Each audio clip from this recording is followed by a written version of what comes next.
My name is Oscar Robles. I'm the cinematographer for the Undone. Today I'm going to talk about the general look that we're going to be going for in the Undone.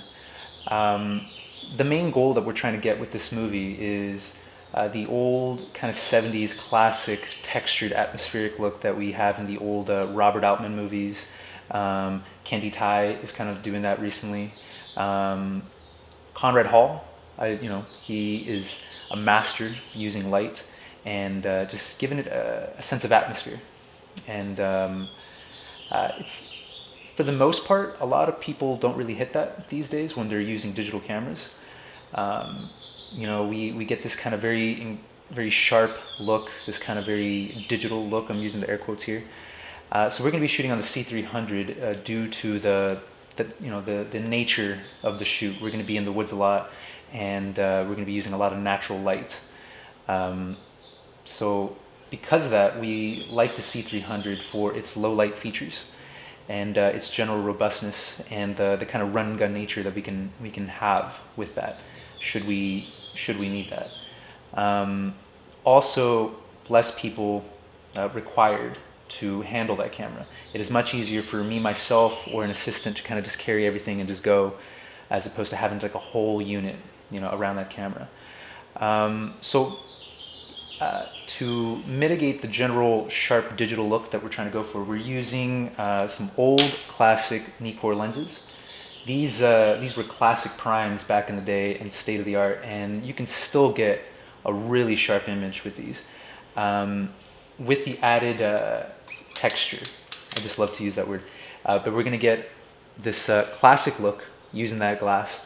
And on top of that is just that we're not going to really have any kind of extra fancy gear on the inside of these lenses. Today we try to compensate for any kind of movement with image stabilization.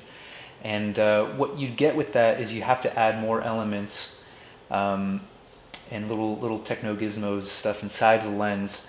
And so if you don't want to really shake that lens, this thing, not that you should, but you could chuck it down the street and it'll be fine, as long as the glass isn't damaged. So anyways, today's lenses tend to kind of give you hamburger light, like a hamburger meat, while these old classic primes, and just primes in general, will give you like a steak.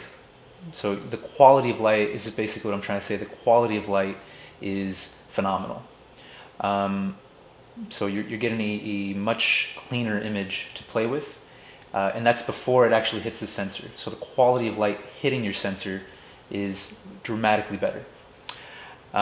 So these Nikkor lenses have between 4 to 8 elements, as opposed to like 12 to some even have like 18 or 22. So it's also beneficial to most independent filmmakers because you can flat out own these lenses for under $100 if you find a good deal on eBay.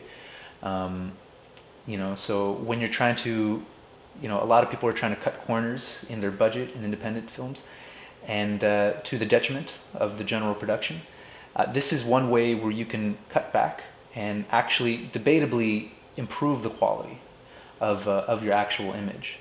So for me, there was just a no-brainer. Nikkor lenses, C300, and just playing with natural light to kind of go for that classic 70s kind of beautiful grime look that we had back then.